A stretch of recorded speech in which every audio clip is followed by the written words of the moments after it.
Alfonso's here, the godfather of the game. Many years of wisdom, remember his name. Speakers on stage, they'll drop the keys. Unlock your power and seize the breeze.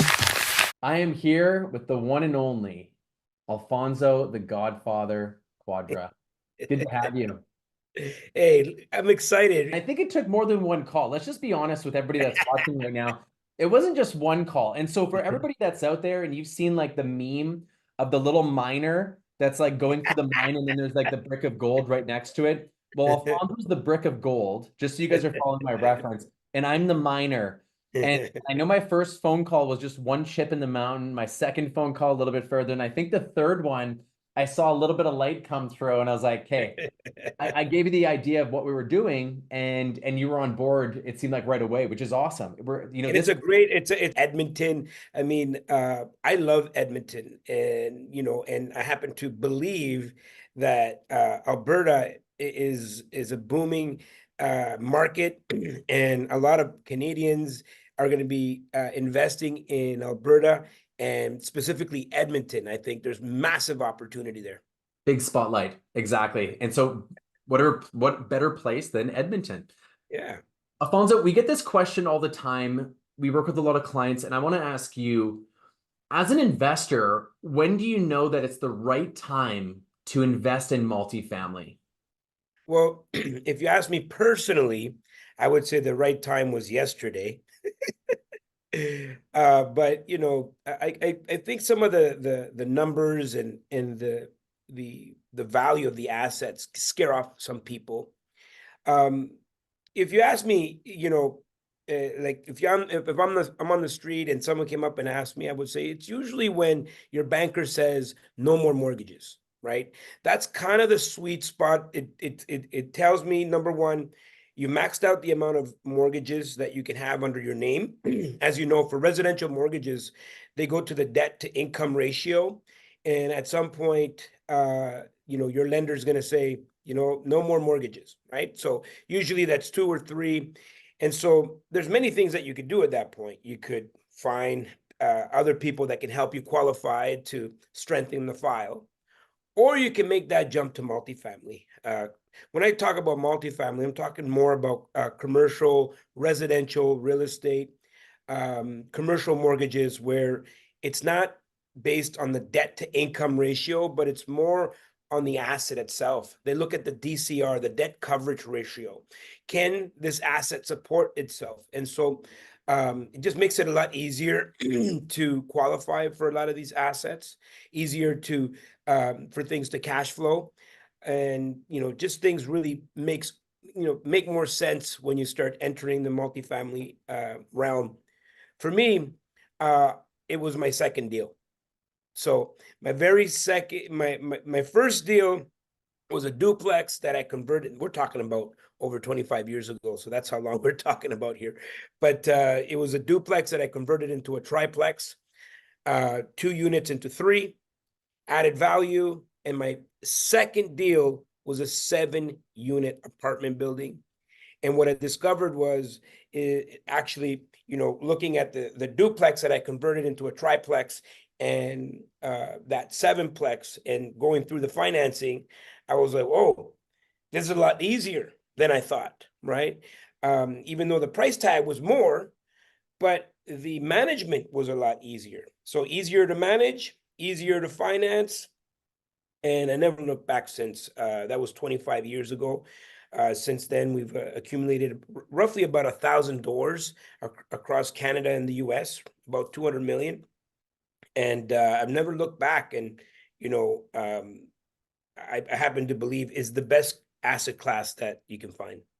I love it. I love it. And I love the stories. And I know that we're gonna be graced with a lot more stories. And I hope even some like horror stories. Sometimes the horror stories and the challenging stories are the most. Oh, I got lots of those. Okay, I might have to have no hair, right? That's My hair used to look like yours. It's nice and flowy, and and then that's what happens. So be prepared for that as well. Absolutely. Absolutely. So, Alfonso, I almost feel like multifamily in the eyes of many investors is like the deep end of the pool. And a lot of people, it's easier to, it's more palatable to get into the baby end, right? Where it's, covering just right about your knees. But then once you start getting it around your waist and then your shoulders, and then you you kind of got to start swimming. That's how I know that some people kind of feel like multifamily is to them. What's the best tip you can give somebody to help them better digest or make it feel like it's an easier transition if they have more experience in residential or maybe going in their very first deal is multifamily? Well, the first thing that people need to understand is when you become a real estate investor, you are in business. You're operating a business. Most people don't grasp that at the very beginning, and they look at it as a sideline or a hobby, or this is, I'm just like, I'm just, I'm just going to try this out or whatnot, but even if you try it out, you're in business, right? You've gotten a mortgage, you've gotten financing, you're operating, maybe it's a 2-unit building, but you have clients. These are your tenants. Maybe you have only one, right? Now, if we look at it from that perspective, if we look at real estate as a business, right? So this is a business that you're starting. The smaller properties violate all rules of business, meaning you don't tap into the economy of scale, right? You don't tap into that, multiple clients, multiple customers. So if you are indeed in a business, then the objective of having a business to have multiple clients, right? And through imagine you started a restaurant with only one customer. Well, you better hope he eats a lot, or else you're going to be under.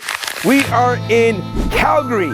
Yeah! And we are about to make history because for the very first time in Wealth Genius history, we are bringing the Expand Investor Conference right here to Calgary. And we're excited. November 6th, 7th, and 8th. Get your tickets right away because we're going to have over 60 different presenters, over 100 different vendors, over 1,000 different attendees, all at Expand Investor Conference right here in Calgary. There's never been a better time to get involved in real estate than right now. You got to come and learn how to optimize and maximize all the opportunities that are available right now. It's our 10th edition of this massive real estate investor conference, one of the biggest in Canada, and we're making history because we're bringing it to Calgary for the very first time. Get your tickets, be there or be square. And so the idea of having multifamily just means that you are in a business with more customers. You can tap into the economy of scales. And to me, that's how business operates. I'm thinking to myself, how can I get as many customers as possible? When people get into the ones and twosies, and I'm sure that's where a lot of people are going to start because it just seems feasible. But the very second you get into the ones and twosies, you should be looking to level up. If you ask me in hindsight, what would be the things that I would change? I would have leveled up faster, earlier, right? So I talked about 7-plex being my second deal, and then from there I went to a 10-plex. But then I kind of hovered there for a little while because I felt uncomfortable. I didn't want to make that jump to the 15s and the 20s. Mm-hmm. What I discovered is there's power in numbers. It's a business, right? And so you have more customers paying down some of those same expenses. You tap into the economy of scale, and then things start to make sense. They start to cash flow. And especially where interest rates are today, I mean, they've come down, thank God. But ultimately, it's hard to find, some of these singles that are going to cash flow if you're not going to put a lot of equity towards it. Mm-hmm. And so, it's hard for people to understand that at first. But when you put the numbers, when you show them the numbers speak for themselves. And if you look at it like a business, if you had a restaurant or a store, the idea would be to have multiple customers. And that's what multifamily is. You just have more customers to help you pay more of those expenses, reducing the load that someone has because they only have one customer paying that water bill, the electrical, the gas, and all these things, versus having multiple tenants helping you pay down the same expenses. Absolutely. And to bridge off of that example, that analogy of the restaurant, you know, do you want to just be serving a main course, or do you want to offer appetizers and dessert? And reflecting to multifamily, do you want to have coin laundry? Do you want to have storage space? Is there any other amenities that you can have your customer base, you know, invest in that might have them use, you know, use more of the services in that building, which would then help support run that business even more, you know, more successful? Absolutely. Like you can offer internet services, right? So you can have, you know, and I don't know much how that works, but you can have a network and then people plug into your network and you can offer that service. Actually, I know a guy that was doing that, and every time his tenant was late on the rent, he would slow down the internet. Instantly, people would pay the rent. Genius. Genius. You know, I know someone that has a Turo account, right? So they took you know, a vehicle and parked it right in front of the building with a Turo account and gave all the tenants the, you know, the ability to rent that car on Turo. And, you know, at the very beginning, people are like, well, that's not going to work. And then this car is always gone, right? And it comes back to that same place. All the tenants have access to this car, you know, storage lockers, laundry, parking. There's so many ways of making money once you have an audience, right? Once you have people, it's very difficult to just do it off one person, one or two people. But Absolutely. you got 20 people. This is like, you know, you're talking about a little community that now you're servicing, right? Yeah, I think that's fantastic. One question. Yes. What the hell is this? This is running away with your water bill. You want me to sign a check for $3 million? Before this, I was gonna buy this building. No toilets. No toilets. Not one. Is there any toilets on this whole property? The 500K is not a problem. There's only one thing. There's significant capital expenditures. Do you guys have a capital expenditure plan somewhere?